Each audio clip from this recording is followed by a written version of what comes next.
Mewakili dari Kecamatan Walentaka, terus yang saya hormati rekan-rekan dari APH Polres Serang, dan yang saya hormati juga dari pihak Kesbangpol yang mewakili, dan terakhir adalah dari pihak Inspektorat, dan yang saya hormati dari yang sudah menyempatkan hadir Dewan Pengawas Geram, khususnya Pak Dr. Aziz Cecep, Pak Irawan, dan tidak lepas dari rekan-rekan semua yang sudah menyempatkan waktu hadir di sini dalam mengundang audiensi.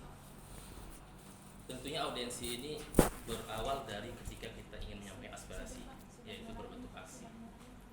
Karena memang di dalam pandemi COVID ini memang ada sedikit protokol kesehatan terkait aksi ataupun kerumunan. Makanya kita sering intens berkomunikasi dengan pihak APH, gitu Pak Sekda. Ya. Akhirnya intens dari komunikasi kita ke pihak APH itu akhirnya memunculkan waktu untuk hari ini untuk menyampaikan secara audiensi untuk awal. Dari beberapa yang kita sampaikan adalah kita dari Geram Banten Indonesia yang DPC Kota Serang khususnya yang mewakili. Di sini tentunya kita tidak semerta-merta ke sini hanya tidak ada dasar dan tidak ada landasan.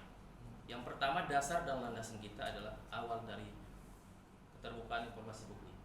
Satu, merujuk ke sana artinya kita sebagai kontrol sosial yang jelas sudah secara legal standing sudah dari Kemenhub secara nasional itu sudah jelas.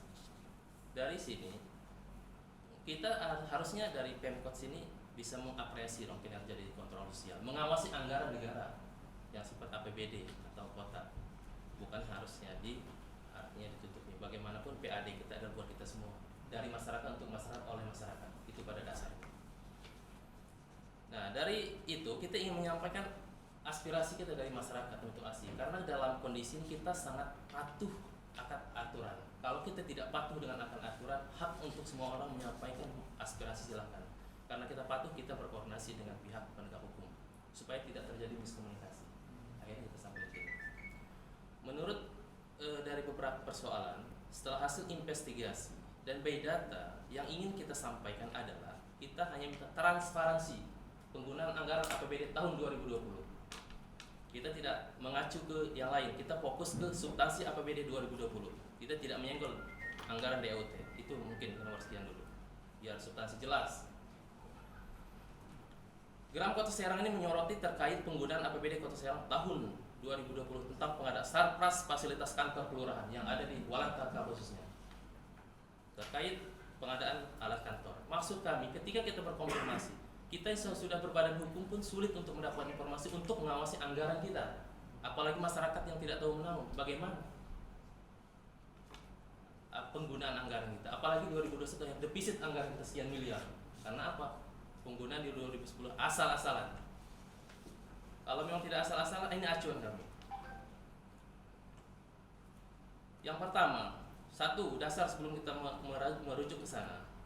1.1 itu adalah Undang-Undang KIP nomor 14 tahun 2018, hak setiap orang untuk memperoleh informasi dari manapun sumbernya, kecuali informasi yang boleh diprivasi adalah informasi yang sifatnya akan menghancurkan suatu negara ataupun apa. Kalau memang sifatnya untuk masyarakat, silakan dibuka, jangan ditutupi. Itu satu. Dua, pejabat publik wajib menyediakan dan melayani permintaan informasi secara cepat, tepat, dan tepat waktu. Itu. Saya sedikit ada beberapa poin dulu yang menjadi acuan kami hasil investigasi di lapangan. Ada beberapa poin.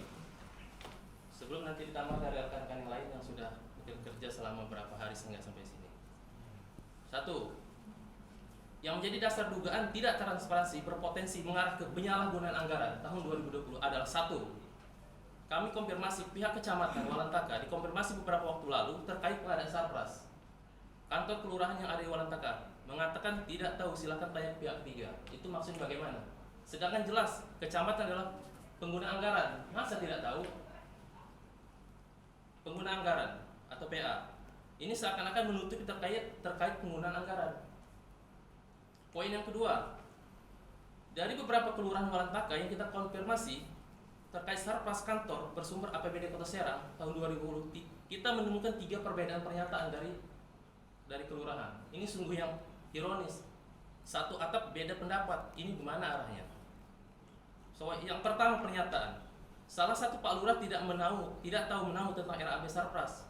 Karena barang datang baru tanda tangan. Ini apa? Apa kita yang dibodoh-bodohin? Kok barang datang kita nggak tahu harganya, tinggal tanda tangan? Tanpa melihat isi RAB. Ini kepala kelurahan atau anak magang yang tidak tahu persoalan, yang dia pengguna anggaran atau kuasa anggaran. Padahal sudah jelas, lurah adalah KPA, kuasa pengguna anggaran. Ini sangat lucu sama sekali, tidak tahu mah. Merem apa lagi di tanda tangannya kan? Gitu. Nggak tahu dia RAB-nya apa isinya. Pernyataan yang ketiga, Bapak Lurah mengatakan, dari sisi yang lain ini, Bapak Lurah mengatakan itu sarana kantor dapat lelang PU kota. Ini apalagi lebih lucu lagi, Sarpras kok pengadaan alat-alat kantor di lelang PU kota, nggak tahu menahu juga kan arahnya kemana. Secara teknis seperti tidak tahu. Terus kita tanya sama siapa kalau yang pengguna anggaran tidak tahu untuk pertanggungan SPJ-nya? Alias ngawur ngidul ya. Yang ketiga, Bapak Lurah mengatakan silakan tanya di kecamatan karena RAB yang ada di kecamatan. Kita pihak kelurahan hanya terima barang. Nah, di sisi lain di poin pertama kita sudah konfirmasi ke kecamatan. Kenapa lari ke kelurahan lagi? Kelurahan lempar lagi. Ini kan suatu bola panas yang dilempar. Hanya menjawab aja, kita bukan minta apa, bukan mengawal proses APBD kita berapa sih tahun 2020? Bagaimana penggunaannya? Udah efektif kah? Udah efisiensi kah? Sehingga 2021 defisit kita luar biasa 73 miliar lebih. Seharusnya apresiasi dong kinerja kita tanpa digaji kita mengawasi anggaran gitu loh. Yang keempat ada poinnya.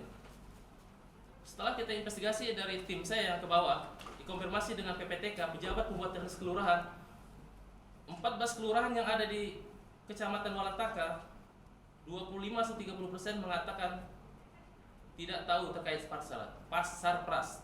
Padahal ini jelas. Kalau Sarpras itu yang bertanggung jawab membuat RAB adalah PPTK loh, pejabat pembuat teknis. Sodorkan dengan kelurahan. Baru tanda tangan sesuai apa tidak. Terkait Sarpras kantor kelurahan. Yang menjadi pertanyaan kami, ini PPTK tidak paham teknis kegiatan secara kewenangan mempunyai hak yang mutlak untuk membuat anggaran yang ditunjukkan kepada Pak Lurah untuk disetujui atau tidak itu Sarpras. Yang kelima, dari beberapa item Sarpras, contoh ada 10 item lebih kurang yang contoh yang berbentuk sofa, kursi plastik, kursi rapat, meja kantor, lemari, berkas, CCTV, angin, kipas angin, AC, pengering cuci tangan, tower air, kursi, tunggu, mesin genset, komputer. Belum genap 1 tahun udah sebagian ada yang rusak dan berkarat. Walaupun itu perawatannya mau ditaruh di luar, yang itu berarti tidak dirawat dong. Berarti tidak skala prioritas dong. Prioritas kan aja anggaran ke orang yang tidak. Masih banyak Kota Serang orang yang kelaparan, arahkan ke sana dulu kalau memang tidak sifatnya tidak begitu urgent. Bahkan saat ini pun ada item-item itu yang belum dibuka, masih dalam segel, berarti tidak diperuntukkan. Dari beberapa persoalan di atas sudah jelas secara teknis dalam proses penggunaan anggaran yang dituangkan dalam perwal, ini melanggar perwal ini. Ini yang jelas nih, Pak Sekda, mohon ditinjau kembali. Perwal nomor 2 tahun 2019 tentang kegiatan pembangunan Sarpras kelurahan wilayah Kota Serang. Pasal 16 poin 1 dan poin 2. Meneliti kelengkapan dokumen. Pak Lurah meneliti kelengkapan dokumen surat permintaan pembayaran langsung yang diberikan PPTK. Jelas. Di nomor 2 tahun 2019. Di huruf E mengatakan mengembalikan dokumen pendukung surat permintaan pembayaran langsung yang diberikan oleh PPTK bila dokumen tidak dipenuhi syarat. Balikan kalau memang itu sudah verifikasi. Ini bertolak belakang ketika kita bertanya. Silakan. Jangan dibengongin ini. Buka aja. Jangan ketika kita bertanya tidak tahu, bahkan RAB nggak tahu, saya tanda tangan aja. Kan itu nggak bagus gitu. Pejabat publik mengatakan seperti itu. Kalau untuk seperti ini bagaimana kita loh yang sudah legal standingnya jelas artinya, tapi masyarakat bagaimana masyarakat yang mengawasi mana dong terbukaan kita melanggar. Kota Serang masih kecil, kecamatan masih kita nggak bisa awas. Apalagi ada Pak Sekda yang baru harapan CPA ada meningkat dan ada Pak Sekda. Artinya kita bekerja sama untuk mengawasi semua program Kota Serang menuju kemudian. Kami yang awalnya untuk mengadakan aksi dari beberapa poin kita hanya menyimpulkan untuk aksi karena sebelumnya kita sudah bersurat. Yang dari mitra kita bersurat sehingga kita dikonverter itu menulis surat ke inspektorat. Inspektorat tidak ada menjawab surat tersebut. Yang dari rekan kita bukan dari Gram ya, karena mereka membuat referensi buat kita. Karena kita koordinasi terkait masalahnya siapa yang sudah berkunjung. Kita artinya tidak menulis komunitas langsung satu vertikal horizontal. Tuntutan kita waktu di demo aksi tanggal 4 yang rencananya, yang sementara kita alihkan ke audiensi karena kita taat dan paham dengan aturan yang berlaku. 3 tuntutan kita. 1. Ganti camat Walantaka karena terkesan menutupi anggaran. Itu tuntutan kita. Karena apa? Jelas kita bertanya pengguna anggaran tapi tidak tahu menahu, dilempar ke orang pihak ketiga. Kita tidak butuh pihak ketiga, mereka mengirim. Tapi kan otomatis punya data dong gitu. Poin yang kedua, periksa semua PPTK dan kepala kelurahan Walantaka terkait penggunaan anggaran APBD 2020. Itu tuntutan kami di waktu demo tanggal 4. Setelah sebelumnya. Yang ketiga, pihak inspektorat jangan tidur, harus bekerja sesuai tupoksi. Jangan kabur-kaburan dan berikan jawaban hasil pemeriksaan kepada pelapor. Karena inspektorat adalah bagian dari pengawasan dari pengguna anggaran. Kenapa sih berkata demikian? Karena sebelumnya kita sudah bersurat tidak ada jawaban. Untuk komunikasi pun susah. WFH segala macam, tapi kan dalam kurun waktu 2 bulan masih tidak bisa menyempatkan waktu untuk menjawab itu. Supaya klarifikasi, check and recheck yang jelas. Dan untuk lebih lanjut yang sering ke lapangan kita sama Bang Robi untuk melanjutkan. Silakan Bang Robi selaku pembina Gram Kota Serang. Ayo. Assalamualaikum warahmatullahi wabarakatuh. Allah.